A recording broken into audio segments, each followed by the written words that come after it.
Buenas, bienvenidos a una nueva lección. En este caso vamos a ver un proyecto de ejemplo, ¿sí? En el cual se ha llevado a cabo a través de un web y vamos a ver todo el proceso en el cual se ha transitado el mismo. Acá simplemente en lo que es el web, simplemente voy a poner unos títulos que forman el mismo. El web va a ser el plan de ejecución BIM, ¿sí? En el mismo, obviamente, estos son los hitos y dentro de la información del proyecto tenemos los roles, ¿sí? Dentro de los roles vamos a ir especificando los equipos de trabajo. También va a haber, obviamente, dependiendo de la situación, una hoja de trabajo de análisis de usos de BIM que va a tener. La parte de coordinación, en este caso, bueno, va a ser la detección de interferencias. En el tema de planificación, bueno, en este caso no se hizo planificación, digamos, dentro de un sistema como puede ser Nicework.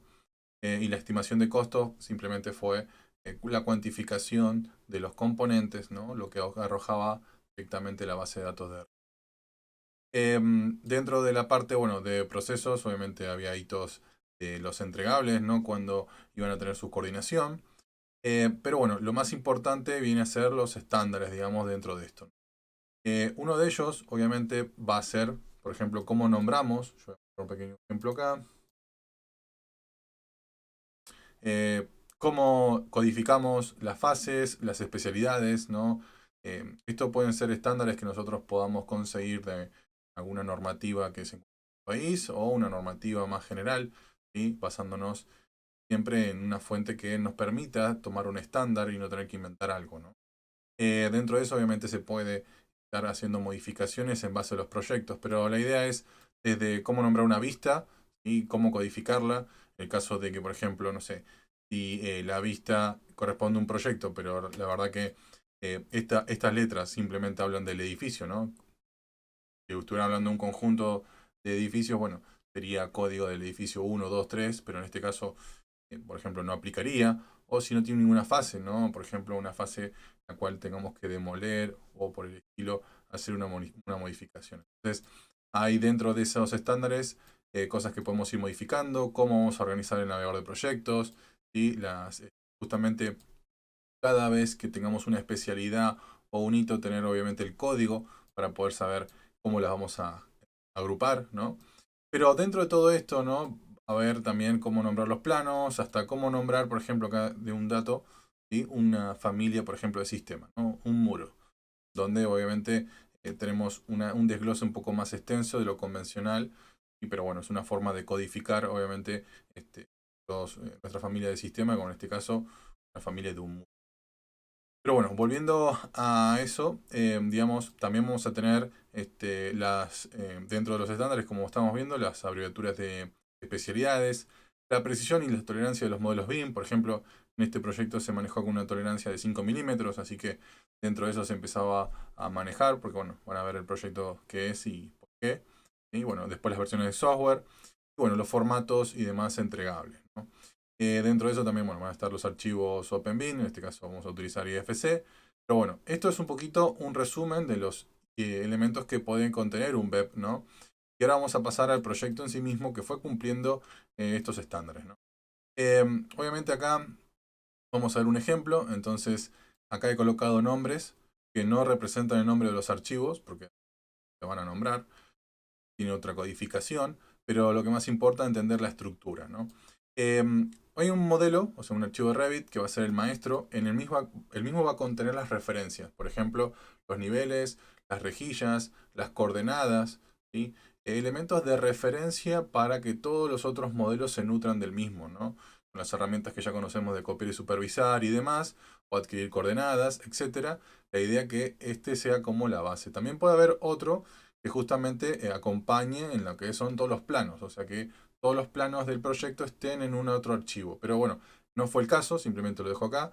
Se utilizó obviamente un archivo donde están todos los niveles y demás, pero no se hizo uno de planos. Los planos iban saliendo de cada uno de los modelos.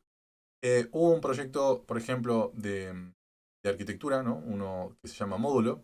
Ahora lo voy a mostrar un segundito acá en pantalla. Y a este. Entonces así nos vamos adentrando un poquito en el proyecto. Obviamente es una vivienda, bueno, en este caso estamos viendo los niveles que contiene, pero el punto inicial acá fue un modelo de arquitectura que no está representando por lot 200 ni nada por el estilo.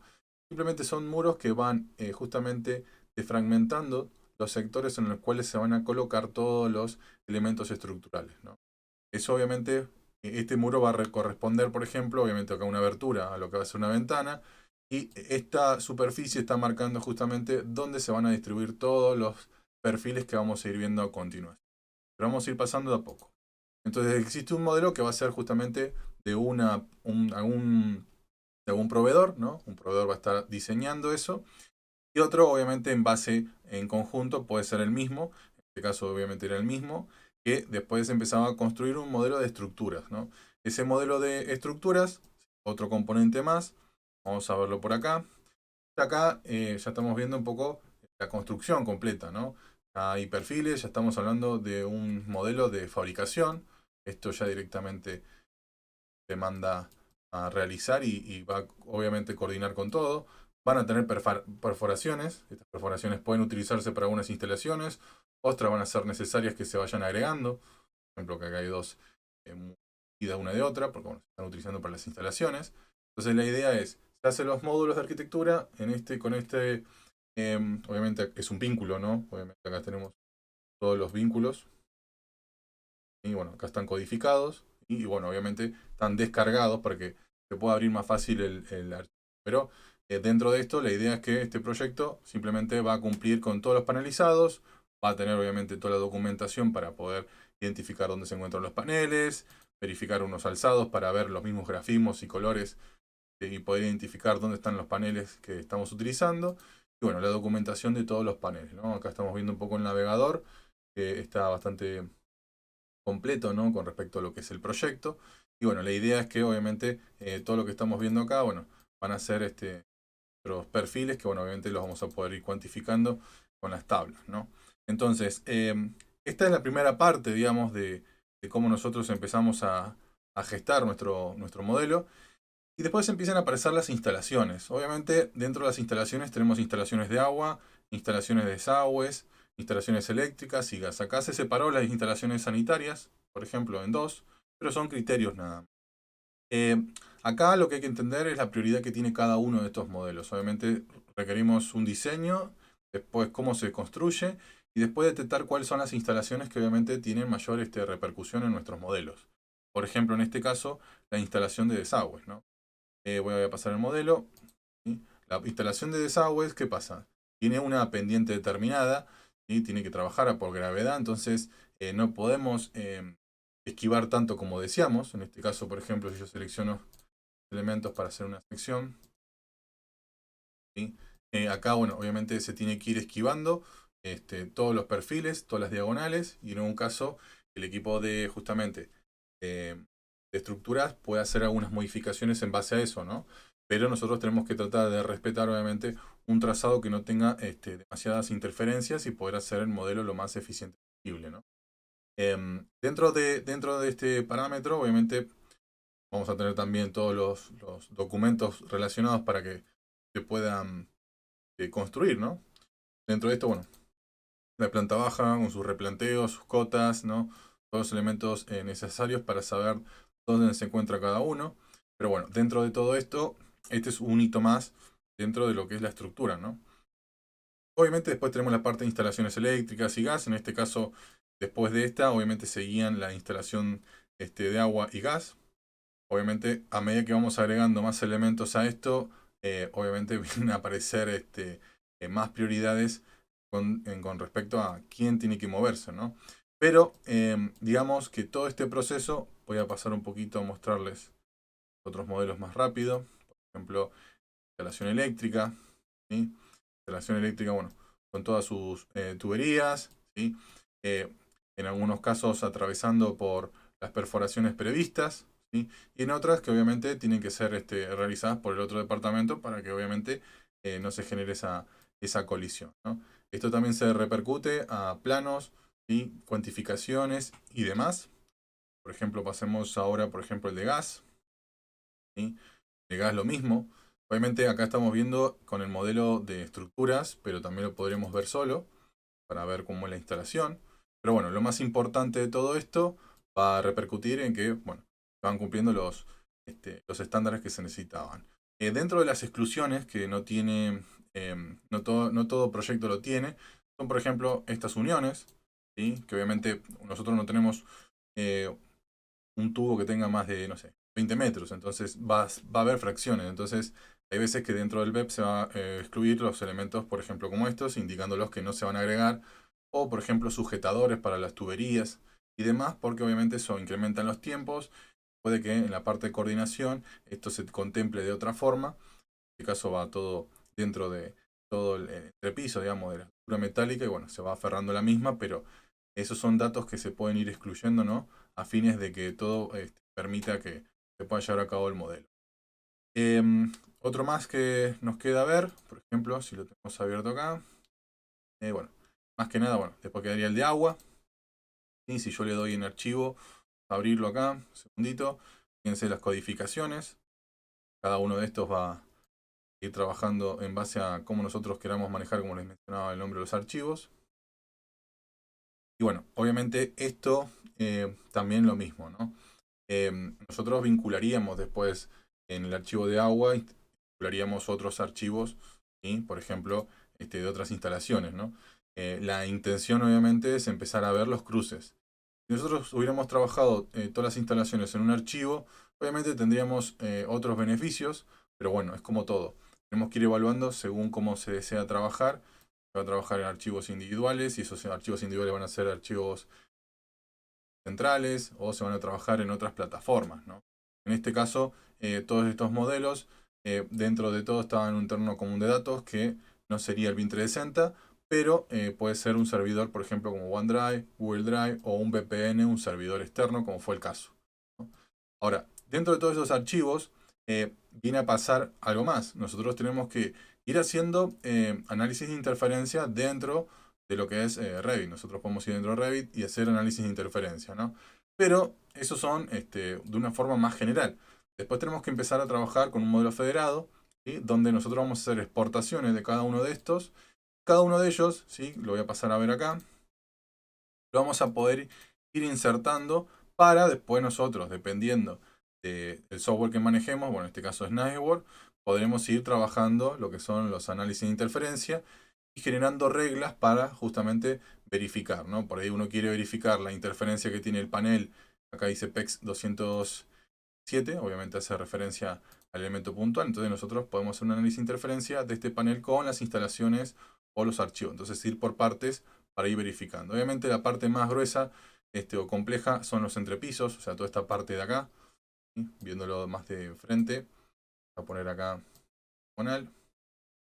Sería toda esta parte de acá, ¿no? Toda esta parte de acá, como esta, donde se están cruzando muchas de las instalaciones, son las más críticas. Después, bueno, después la verticalidad y después la horizontal ya es otro factor secundario, ¿no? Porque ya lo vamos a poder trabajar de forma más tranquila, ¿no? Después va a haber piezas que van a ir cubriendo los saltos, como todo, y bueno, ir utilizando las perforaciones necesarias, ¿sí?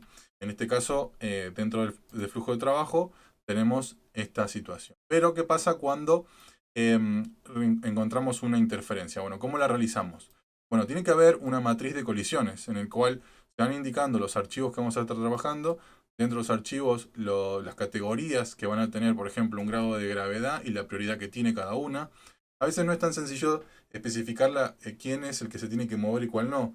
Uno diría, bueno, si se toca una tubería con un perfil, el perfil no se puede mover, no, pero puede haber situaciones donde no podemos por gravedad bajar un caño, entonces necesitamos ver con el otro equipo y mediar que obviamente ellos puedan hacer una modificación en la estructura. Entonces, este caso más particular que en otras tipos de estructuras, ¿no? Es toda estructura metálica, tiene una modulación y el conflicto lo tiene siempre, en este caso, en este sentido, todas las esquinas. Las esquinas son los lugares más graves que tiene el sistema, porque en el cual no empezamos a tener refuerzos y demás y no podemos venir por un caño y doblar acá. Entonces, si fuera hormigón o fuera otra cosa, podríamos tener otro tipo de resolución. Ahora bien, dicho esto, cuando se empieza a encontrar las interferencias, ¿no? Se va haciendo toda la matriz y verificando quién tiene más prioridad que otra, salen unos reportes, ¿no? Entonces tenemos un equipo BIM, digamos, ¿sí? En el cual, por ejemplo, hay una detección de una interferencia, ¿sí? se crea una notificación al responsable que corresponda, y obviamente esto genera un hito de coordinación, lo que estaba al principio en el del web, y los hitos de coordinación. Obviamente hay unos que salen antes que los hitos y van notificándose, pero bueno.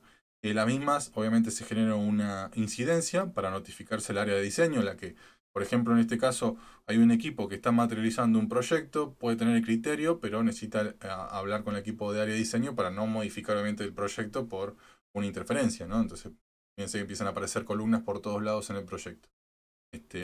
Cuestión de tener también una ida y vuelta con el área de diseño, ¿no? La misma valida una resolución y bueno, se da una respuesta a la misma, se ejecuta la resolución y si fuese el caso, se cierra el caso. Si no, y acá cuando se ejecuta la resolución encuentran otros problemas, se vuelve a hacer el proceso de detección y resolución de incidencias. Obviamente estos mapas son más complejos y este es una simple identificación para que se puedan ir guiando, pero bueno, la idea es que comprendan que bueno, este tipo de proyectos repercuten, ¿no? Cómo nosotros lo armamos. En un caso, por ejemplo, la parte SteelFrame van a trabajar con software, por ejemplo, como Robot Structural, o en este caso SIPE, para hacer el análisis de cómo funciona el analítico y los refuerzos del mismo sistema, ¿no? No siempre van a haber este mismo flujo de trabajo, ¿no? Puede haber más fragmentación, pueden haber, obviamente, cada vez que se detecta un problema que se analiza en Niceboard, vuelve a generar cambios en estos modelos. Obviamente, la idea ya es tener los modelos coordinados, pero bueno, va a depender de nuestro flujo de trabajo y cómo nosotros nos comuniquemos para lograr el objetivo de tener modelos coordinados como tales, ¿no? Pero bueno, esto más que nada un gran pantallazo para que vean un caso real en el cual se fue llevando a cabo esta mecánica. Y bueno, ya quedaremos en otra próxima lección donde iremos viendo otros temas. Hasta la próxima.